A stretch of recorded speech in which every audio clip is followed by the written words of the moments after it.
orang dapat menjadi sakit bukan karena ada virus atau tidak, ya, ada virus atau tidak, tetapi karena genetik bisa. Nah, dan juga karena apa? Gaya hidup.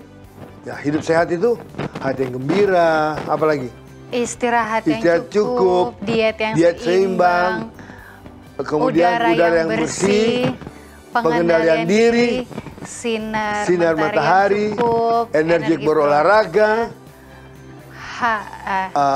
hubungan sosial yang baik, air jernih yang cukup. Air adalah air jernih yang cukup dan Tuhan yang terutama.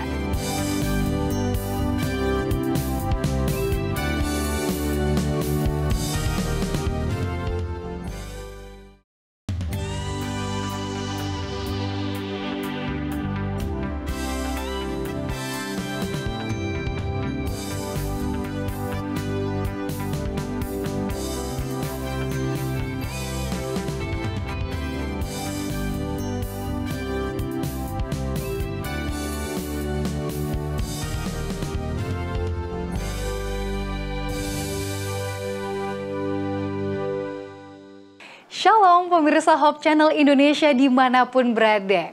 Kita kembali bertemu dalam program Total Health, Hidup Sehat, Pilihan Anda. Sungguh bahagia rasanya ya. Karena kita kembali bisa bertemu, Tuhan berikan kita kesempatan untuk mengikuti episode terbaru dari Total Health. Dan pembahasan hari ini tuh sangat relate nih dengan keadaan sekarang. Walaupun COVID-19 angkanya sudah menurun, kita sangat bersyukur.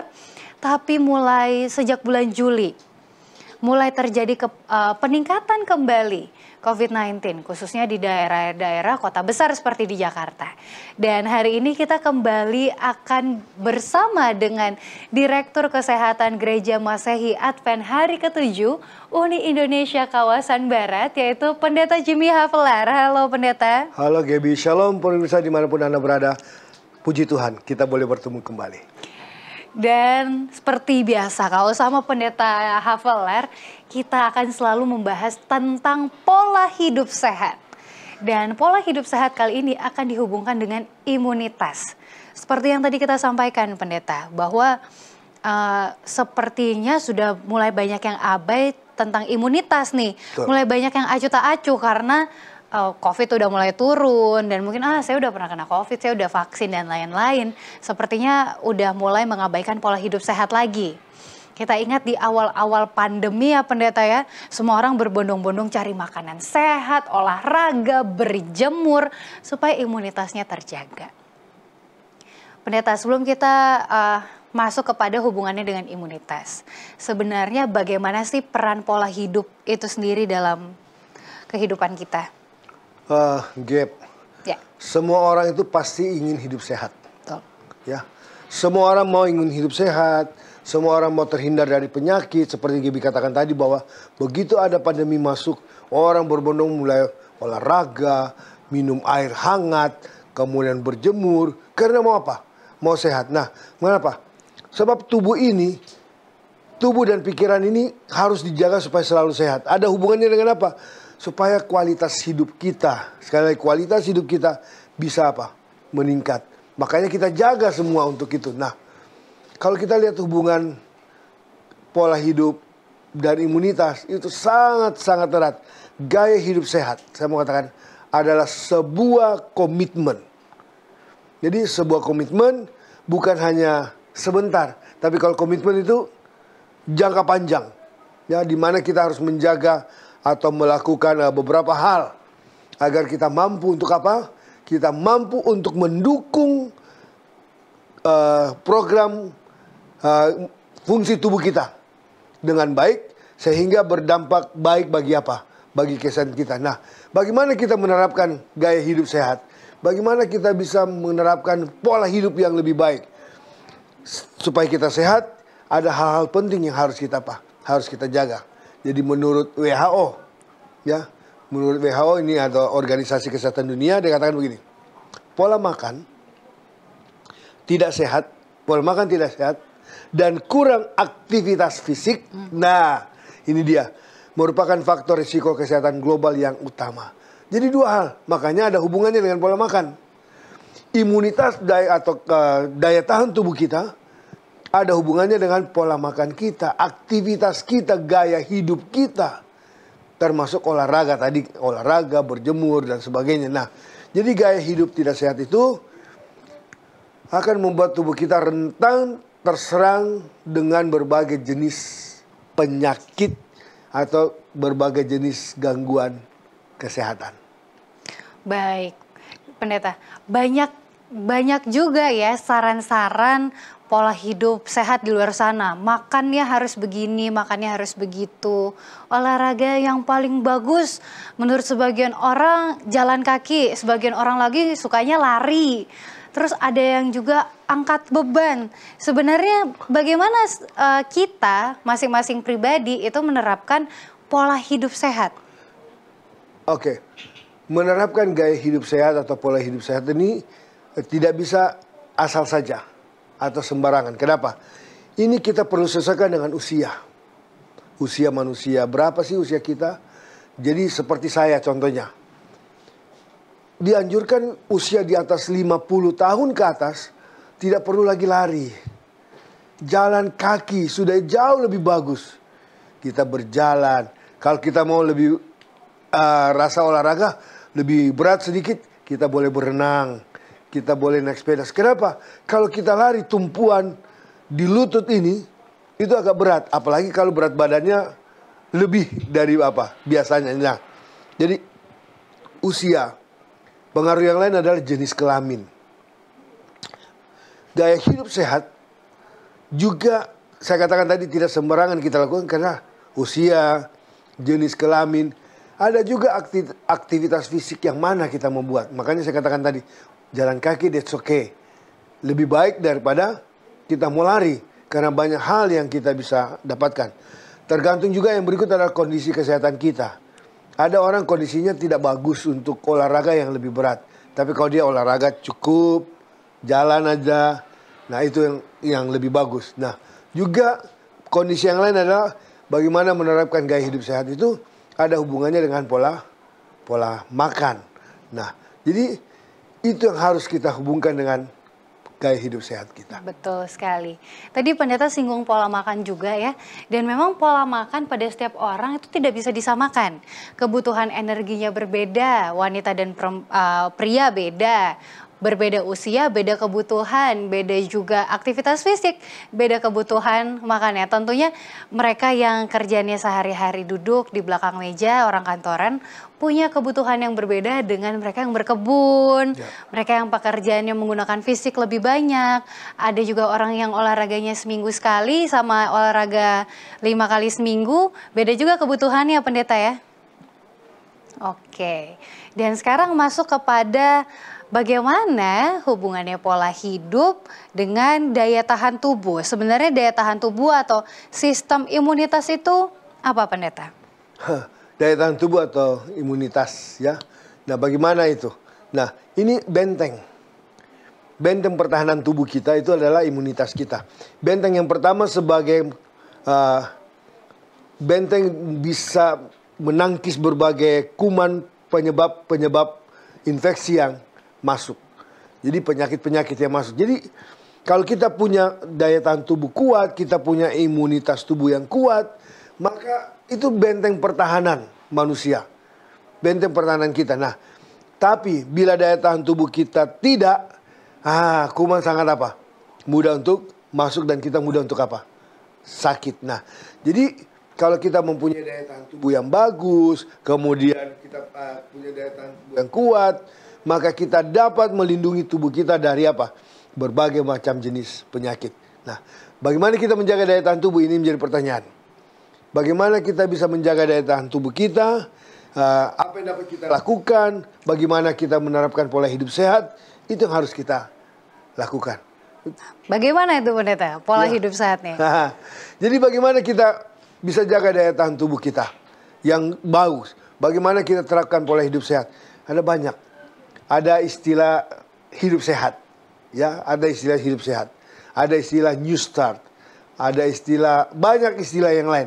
Tapi hari ini saya akan membahas beberapa poin. Yang pertama adalah kita konsumsi makanan bergizi. Supaya kita bisa terapkan, jaga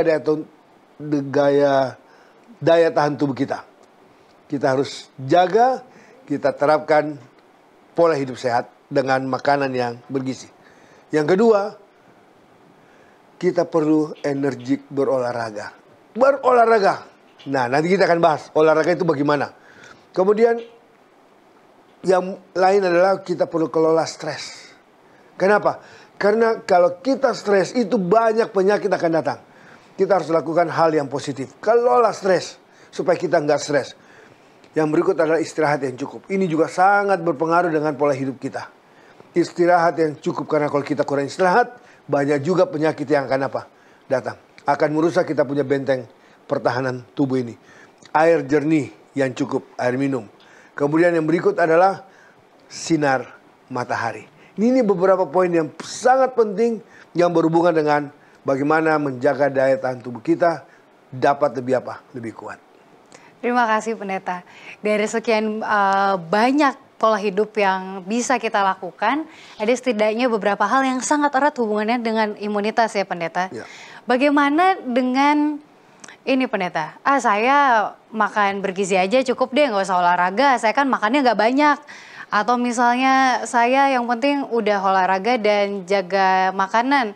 Saya kerjanya malam nggak bisa istirahat. Bagaimana Pendeta? Apakah semua itu harus kita lakukan bersamaan atau boleh pilih aja? Itu gaya hidup sehatnya kan. Kita cari gaya hidup sehat. Tapi kalau kita kadang kita pilih salah satu, itu tidak bisa menunjang gaya hidup sehat. Tidak seperti itu. Karena apa? Kalau kita pilih satu mengabaikan yang lain, ini sangat-sangat sangat riskan. Tubuh kita bersinergi. Beragam kebiasaan baik atau gaya hidup sehat agar daya tahan tubuh kita tidak menurun. Nah, orang dapat menjadi sakit. Saya mau katakan, orang dapat menjadi sakit bukan karena ada virus atau tidak. Ya, ada virus atau tidak, tetapi karena genetik bisa. Nah, dan juga karena apa? Gaya hidup, lifestyle-nya, termasuk juga masalah makanan. Jadi ada 3 faktor: virus, genetik, gaya hidup. Ini yang harus kita jaga supaya kita tidak sakit. Baik, itu yang harus kita jaga ya. Karena tidak hanya satu sisi, ada sisi nggak hanya karena ada virusnya aja nih, tapi karena tubuh kita juga harus kuat. Ada kata pepatah zaman dulu ya, ini di sebuah berita kriminal. Kejahatan ada karena kesempatan. Nah, penyakit virus itu bisa menyerang kita dan membawa kejahatan kalau ada kesempatan ketika tubuh kita tidak kuat imunnya, sedang lemah. Baik, kita masuk satu-satu kepada poin-poin yang tadi Pendeta bilang. Yang pertama tentang konsumsi makanan sehat bergizi seimbang. Apa yang perlu kita jaga dari makanan kita, Pendeta?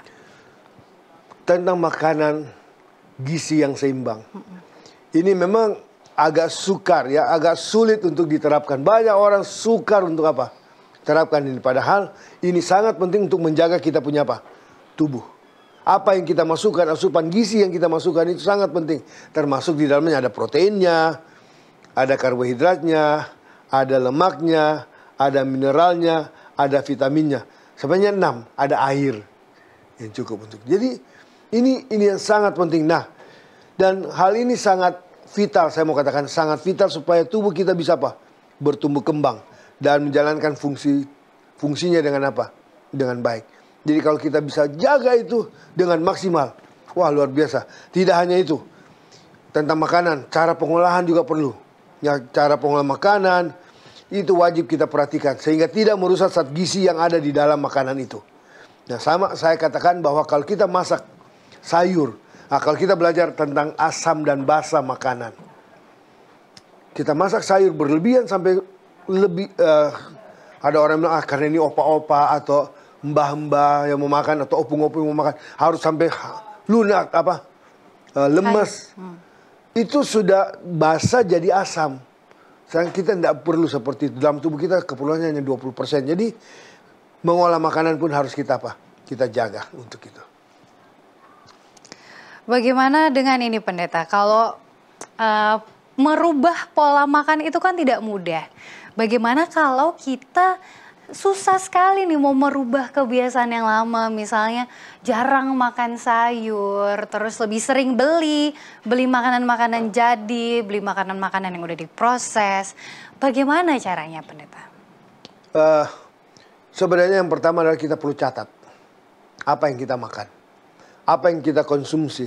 Karena catatan yang kita buat itu mengingatkan kita, inilah makanan yang saya sudah makan. Coba kita kembali flashback. Makanan saya kok cuma ini? Kenapa saya cuma makan ini? Kenapa saya batasi dengan hanya makan ini? Harusnya saya menambahkan sesuatu yang baik untuk saya konsumsi.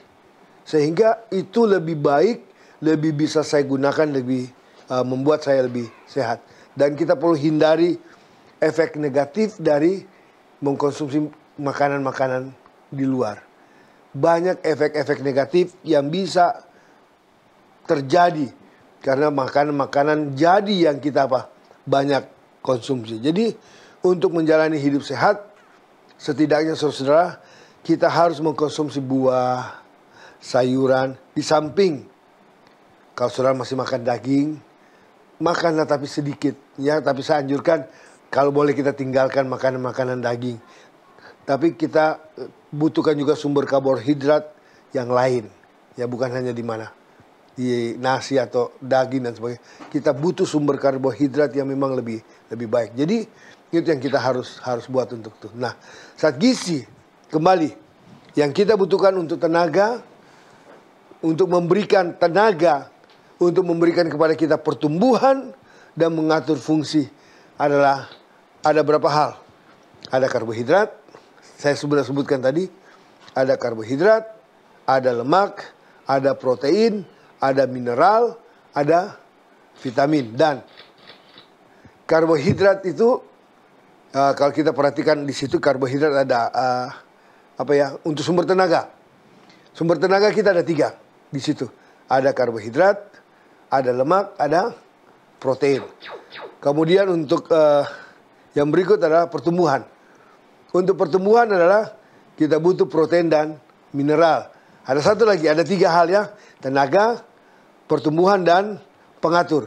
Dan untuk pengatur kita butuh mineral dan vitamin. Baik, itu dia dari segi pertama yang dibahas dari pola hidup yaitu makanan. Kita masih akan membahas beberapa pola hidup lainnya yang bisa kita lakukan untuk menjaga imunitas kita. Jangan kemana-mana, tetap di Total Health.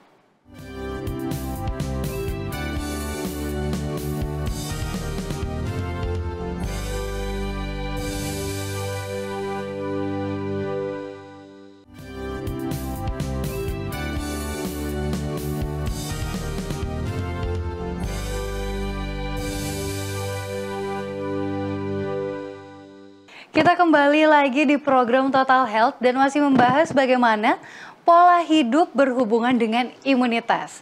Tadi kita sudah bahas betapa pentingnya makanan untuk menunjang imunitas kita. Tadi ada untuk energi, ada pembangun dan juga untuk mengontrol fungsi tubuh kita ya pendeta. Dan saat ini kita akan membahas tentang salah satu pola hidup yang kita tahu penting tapi sulit dilakukan, yaitu olahraga. Bagaimana pendeta dengan olahraga? Betapa pentingnyakah olahraga ini bagi kita? Sangat penting. Tidak perlu waktu yang banyak sebenarnya ya. Jadi setidaknya kita lakukan olahraga itu 30 menit setiap hari. Jika kita ingin tubuh kita itu sehat. Kita juga dapat lakukan aktivitas aerobik, ada jalan kaki. Jalan kaki itu 150 menit atau aerobik kuat seperti berlari yang kuat saya katakan asal di bawah usia 50. Jangan di atas 50, 75 menit kita lakukan itu. Nah, per minggu ya itu pendeta ya? 150 menit per minggu kan tadi pendeta bilang 30 menit ya. Per hari. 3 sampai 5 hari. Okay. 5 kali dalam 1 minggu. Nah, olahraga yang benar dalam waktu yang tepat itu melancarkan peredaran darah. Kenapa kita perlu olahraga? Kita mau sehat. Itulah imun kita. Melancarkan peredaran darah. Membuat kita sehat, kita olahraga, menguatkan otot, menguatkan tulang. Nah, kalau kita olahraga, itu akan kita dapatkan. Jadi, kegiatan kita didominasi oleh aktivitas sederhana. Pertimbangkan untuk bergerak aktif setiap hari kalau kita ada. Dari sekian banyak olahraga pendeta, sebenarnya ada nggak sih jenis-jenis olahraga yang jadi pengetahuan baru nih untuk kita? Apa aja ada jenis olahraga itu pendeta? Olahraga itu ada 4 jenis. Ada olahraga isometrik, ada olahraga isotonik, ada olahraga aerobik, dan ada olahraga anaerobik. Nah, yang isometrik apa? Yang isometrik itu akan membuat otot kita berkontraksi dengan sedikit menggerakkan. Jadi otot-otot persendian atau ujung kaki dan tangan. Sedangkan isotonik itu adalah membuat otot kita berkontraksi serta menggerakkan ujung kaki serta persendian. Nah, kemudian olahraga anaerobik. Nah, ini sering ada aerobik dan anaerobik. Anaerobik ini adalah tanpa oksigen atau gerak badan yang melampaui suplai oksigen yang tersedia. Sedangkan aerobik adalah akan meningkatkan efisiensi. Apa itu? Jantung kita, paru-paru kita, pembuluh darah kita. Dia akan bekerja dengan apa? Lebih baik untuk itu. Dan olahraga itu, kalau kita lihat tadi itu, ada 4 tipe. Tapi olahraga itu ada 2 macam olahraga. Ada olahraga yang disebut dengan olahraga prestasi. Itu latihannya luar biasa kuat. Kemudian ada olahraga yang untuk apa? Untuk kesehatan. Jadi yang bisa berolahraga itu nggak hanya atlet ya pendeta, yang untuk prestasi, tapi kita juga butuh olahraga untuk kesehatan. Terus bagaimana pendeta dengan otot-otot di tubuh kita? Apakah organ-organ kita butuh olahraga? Oke, pada waktu kita berolahraga kita butuh untuk itu, ya. Otot kita akan menjadi kuat kalau kita olahraga dan memerlukan apa? Gerakan. Coba otot kita tidak pernah pakai, makin lama makin apa? Kecil. Tapi kalau otot kita gunakan, kita olahraga, itu akan kuat. Termasuk kalau kita olahraga, otot jantung kita akan apa? Otot jantung jadi kuat, paru-paru kita jadi kuat, lambung kita jadi kuat, usus kita jadi kuat, pembuluh darah jadi kuat. Itu kalau kita apa? Olahraga. Dan banyak keuntungan yang kita dapatkan dari olahraga. Keuntungan yang kita dapat salah satunya adalah memperbaiki transportasi dan penggunaan oksigen. Kita nafas, ada istilah inhale, exhale. Tarik dalam, keluar. Itu keuntungan. Perbaiki transportasi penggunaan oksigen yang masuk dalam paru-paru kita. Yang berikutnya memperkuat otot. Saya sudah sebutkan tadi. Otot kita akan diperkuat, memperkuat tulang, membakar kelebihan lemak. Nah, kita yang over, yang kelebihan lemak, olahraga akan membakar kelebihan lemak, akan meningkatkan kekebalan tubuh. Makanya imunitas kita akan apa? Jadi kuat, membuat tidur kita lebih baik kalau kita berolahraga. Keuntungan gerak badan banyak sekali. Saya sebutkan aja beberapa lagi ya. Betul. Boleh ya? Silahkan. Akan memiliki tulang yang lebih kuat. Ya, tulang kita kuat. Tidak membuat tulang keropos kalau tulang kuat. Apalagi kira-kira.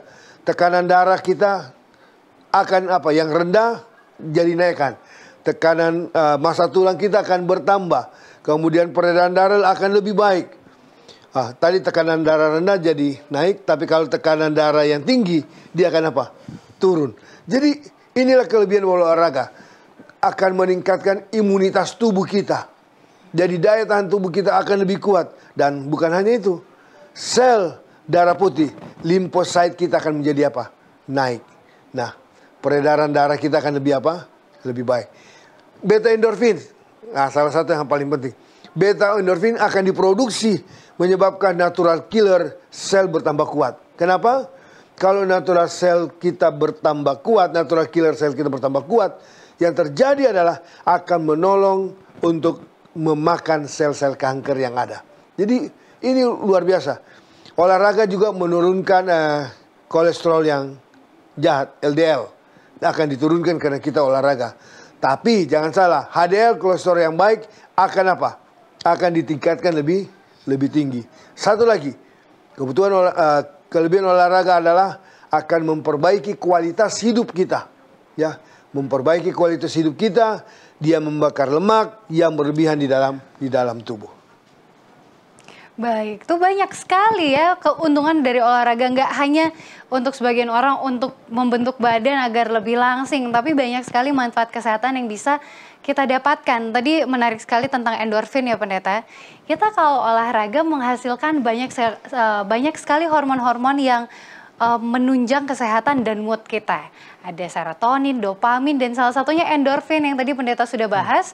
Ternyata itu tidak hanya buat kita happy, tapi endorfin bisa membantu imunitas kita dalam memproduksi natural killer cell atau NK cell ya Pendeta ya. Apalagi Pendeta, selain untuk imunitas, apakah ada juga kelebihan lain dari olahraga? Untuk anak-anak sekolah, untuk mahasiswa, khusus bagi pelajar, dia akan lebih pintar, lebih tajam, ya, ketajaman mentalnya ada. Olahraga juga menguatkan paru-paru, merangsang untuk bernafas sedalam-dalamnya. Jadi kalau sudah ngos-ngosan, kita akan bernafas sedalam-dalamnya, itu akan dirangsang tuh dan akan menambah tenaga. Ini olahraga dapat menghasilkan tenaga melebihi jumlah yang telah digunakan, sehingga kita tidak merasa mudah lelah dan kita akan lebih lebih sehat. Kemudian berikut, kalau kita tidur malam akan menolong kita untuk dapatkan tidur lebih baik lagi. Oke, banyak sekali manfaatnya ya. Tapi banyak juga nih Pendeta yang salah melakukan olahraga. Biasanya jadinya pegel-pegel atau suka ada yang kram saat melakukan olahraga.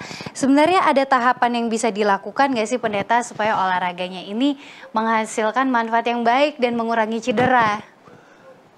Untuk berolahraga ada tahapan. Kalau saya katakan 30 menit ya olahraga ya per hari.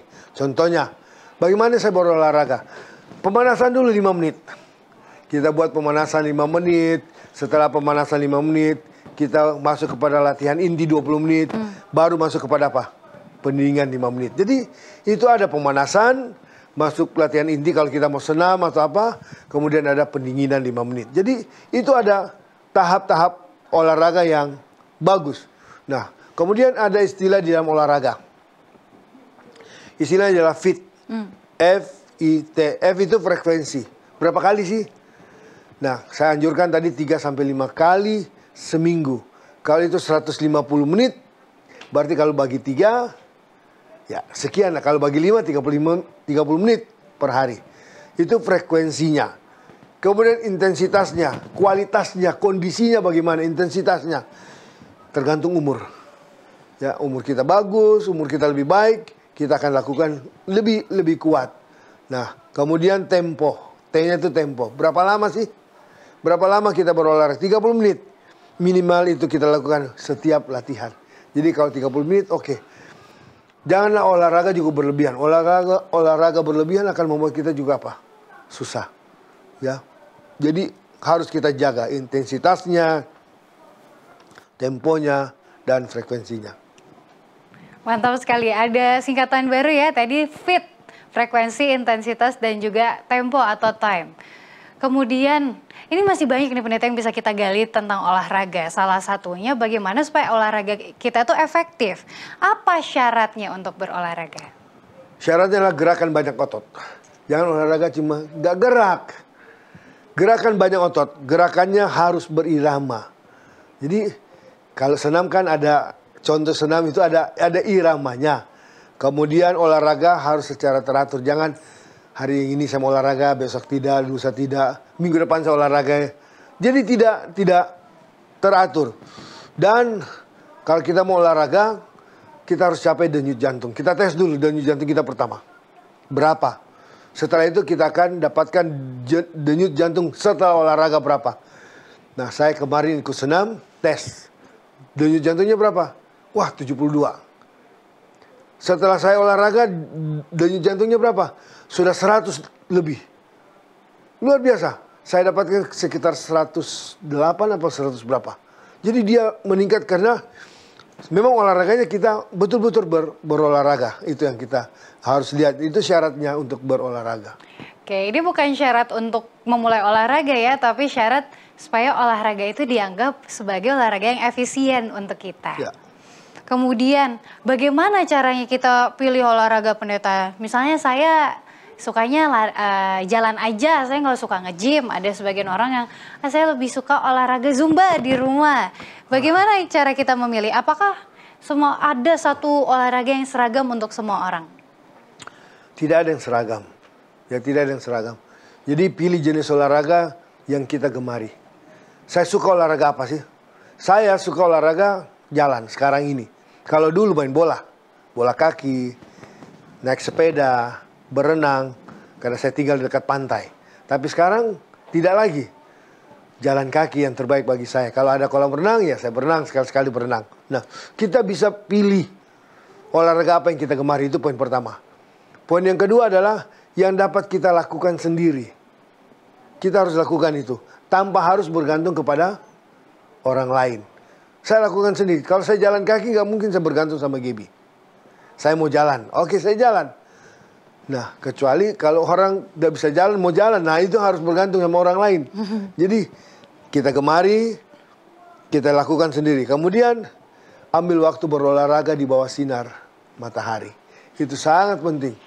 Jadi, memang kadang-kala saya juga lakukan kalau kita pulang kantor sudah sore, sudah malam. Daripada olahraga ya jalan aja, walaupun sudah apa? Sudah malam. Tapi pagi harus terpapar dengan apa? Sinar matahari. Baik, terima kasih Pendeta. Kita sudah membahas tentang makanan, tentang olahraga, dan masih ada beberapa pola hidup lainnya yang bisa kita lakukan untuk menunjang imunitas kita. Jangan kemana-mana, tetap di Total Health.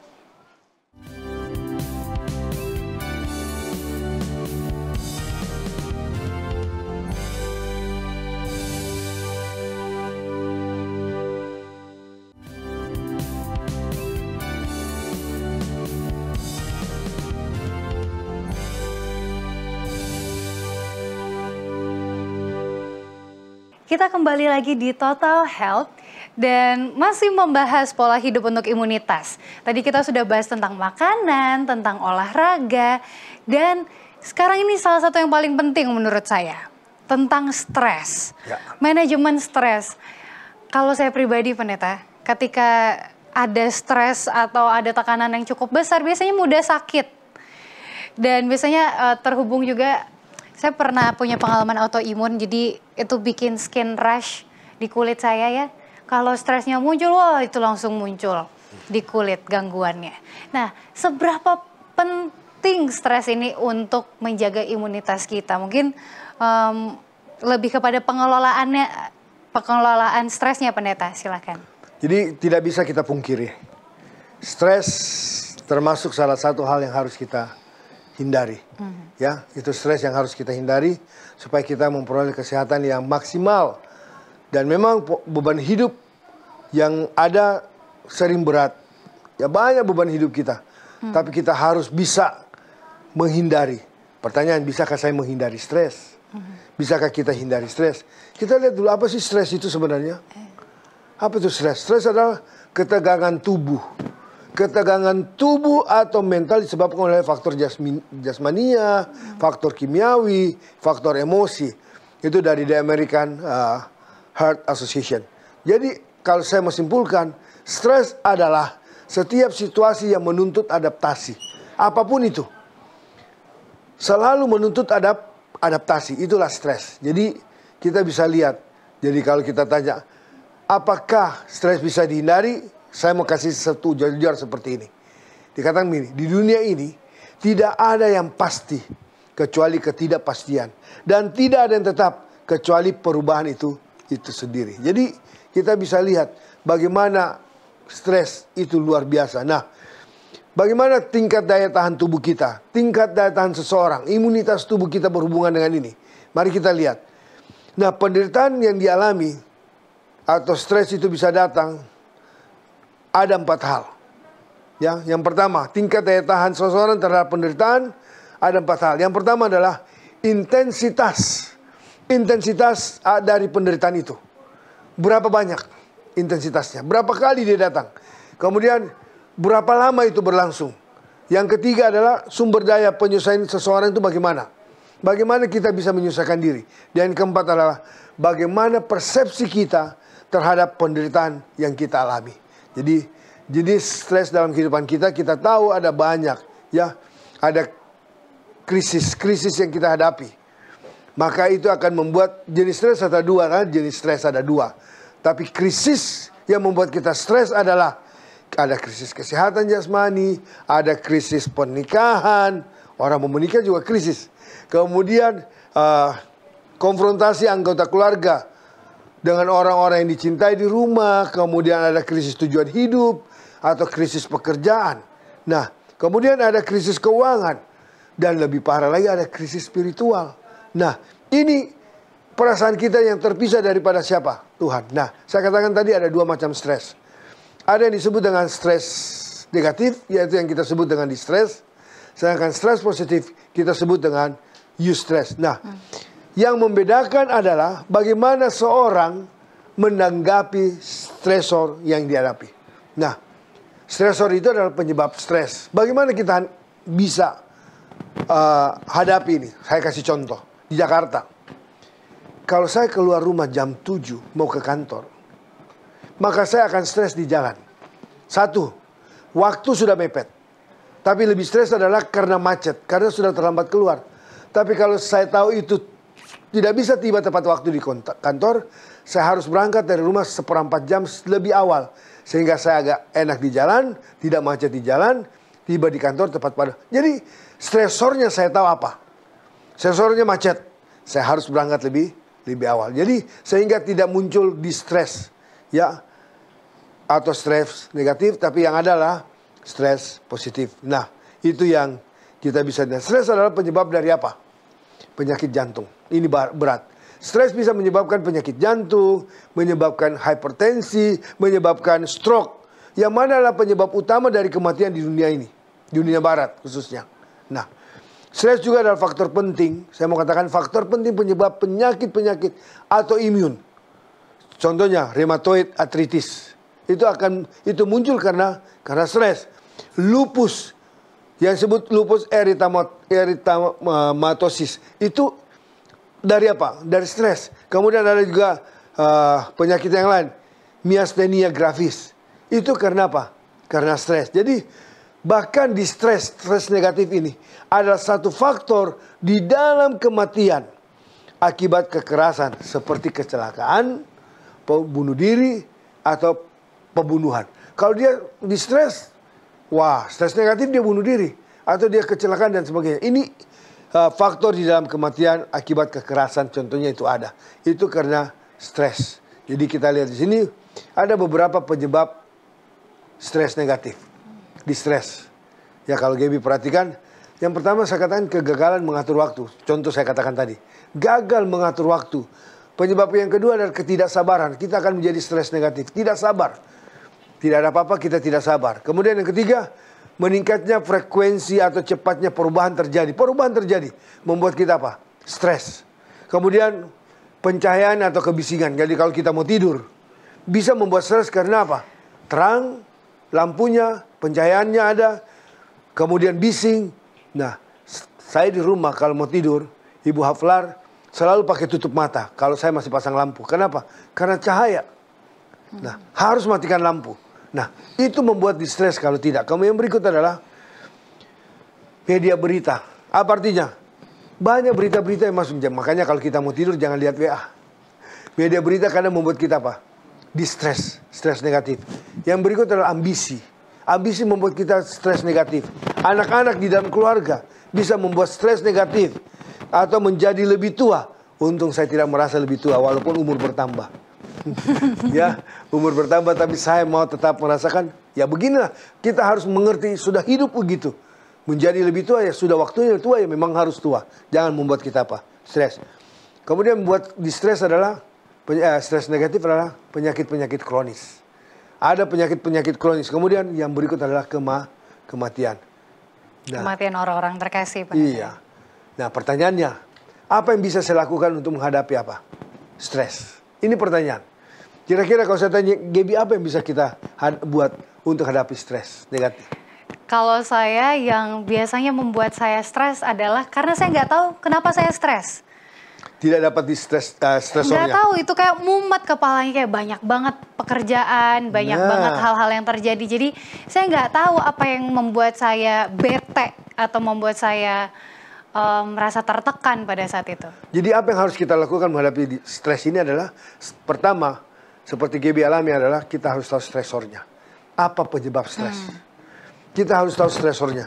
Kemudian setelah kita tahu, kita hindari stresor yang sudah kita kenal, yang dapat menimbulkan stres. Kita hindari. Kemudian berikut, apabila kita tidak dapat hindari stresornya, ini dia. Lakukan yang terbaik untuk mengubah. Apa yang diubah? Hindari konfrontasi atau konflik. Yang kedua adalah bersedia untuk memberi dan menerima. Sehingga kita tidak tidak stres. Nah, apabila kita hadapi stresor yang tidak dapat diubah, kita perlu terima keadaannya. Sudah begitu, tidak bisa dirubah lagi. Saya tidak bisa merubah stresor saya, yaitu kemacetan di jalan. Saya hadapi stresornya, macet ya macet. Jadi saya tidak bisa rubah keadaan. Nah, terima keadaan. Kemudian yang berikut adalah prioritaskan tugas yang diberikan kepada kita, yang kita hadapi. Ambil yang paling penting lebih dahulu. Nah, ini yang paling penting. Pada waktu kita prioritaskan tugas, ada 3 hal yang harus kita tanyakan dalam diri kita. Diri kita harus bertanya 3 hal. Apakah ini harus saya kerjakan? Itu pertama. Ini ada tugas. Pertanyaannya, apakah ini harus saya kerjakan sekarang atau tidak? Yang berikut, apakah saya harus mengerjakannya? Jadi harus dikerjakan, ataukah apa saya yang harus kerjakan? Harus dikerjakan, harus. Pertanyaannya, saya atau orang lain? Apakah saya yang harus kerjakan? Nah, kalau saya harus kerjakan, pertanyaan ketiga, apakah sekarang saya harus kerjakan atau nanti bisa besok atau sebentar-sebentar? Ini 3 hal penting. Bagaimana kita lakukan itu. Nah, kemudian yang berikut adalah bagaimana kita menghadapi stres.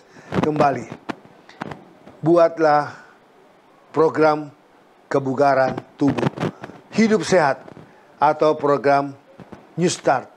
Ya, hidup sehat itu hati yang gembira, apalagi istirahat yang cukup, diet yang seimbang, kemudian udara yang bersih, pengendalian diri, sinar matahari, energi berolahraga, hubungan sosial yang baik, air jernih yang cukup. Air adalah air jernih yang cukup dan Tuhan yang terutama. Itulah program supaya kita kita tidak stres. Jadi kita hindari penggunaan energi yang tidak perlu. Gak usah terlalu capek ya pendeta ya? Hindari penggunaan energi yang tidak perlu. Belajarlah bersantai. Jangan terlalu serius. Kemudian harga diri yang tepat itu sehat. Tetapi self-center itu yang tidak baik. Kemudian bangun hobi yang kreatif dan berguna. Itu kita hindari stres. Coba kita olahraga. Hilang itu stres. Kenapa? Kita nggak mikirkan masalah. Karena kita sementara olahraga. Bangun hobi yang baik. Kreatif. Kemudian jalin hubungan dengan seseorang yang bisa kita percaya. Jadi kalau ada masalah, kita cerita. Nah, kita cerita. Tapi hubungan kita yang paling utama adalah bagaimana hubungan kita dengan Tuhan. Ada masalah, kita datang kepada Tuhan. Kita serahkan hidup kita kepada Tuhan. Pelihara harapan. Kita harus optimis tentang masa depan kita. Bukan hanya itu. Cari satu pandangan yang mungkin dapat membangun iman kita untuk itu. Amin. Itu banyak sekali langkah-langkah yang kita bisa lakukan untuk manage, untuk mengatur stres kita. Tadi kita sudah bahas tentang makanan, olahraga, stres, dan ini adalah faktor penting untuk imunitas. Dan sebenarnya kita juga butuh tidur yang cukup ya pendeta ya. Setidaknya 7-8 jam sehari. Karena setahu saya kalau nggak tidur juga bisa bikin stres. Atau sebaliknya stres juga bikin nggak tidur.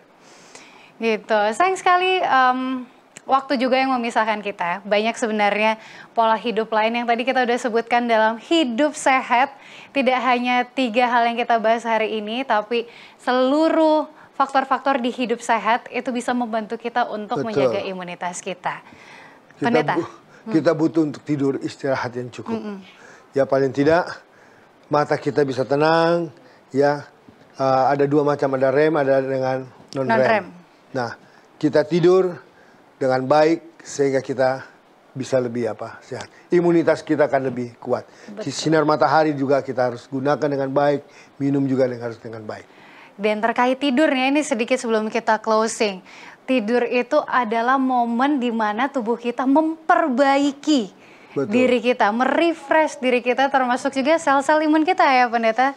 Dan akan terasa kalau misalnya kita kurang tidur juga imunitas kita menurun dan mudah lelah. Baik, Pendeta, kesimpulan dari Pendeta silahkan. Kalau kita mau dapatkan hidup yang sehat, kita mau punya imunitas yang kuat, lakukanlah pola hidup sehat atau New Start.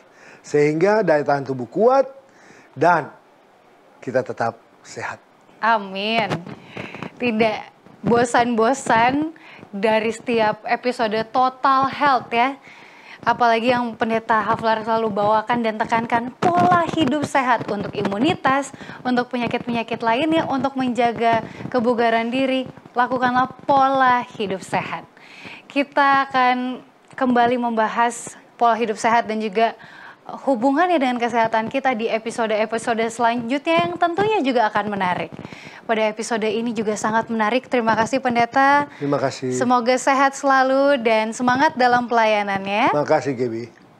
Dan untuk pemirsa di rumah, sehat-sehat juga. Kita bertemu di episode selanjutnya untuk program Total Health, Hidup Sehat, Pilihan Anda.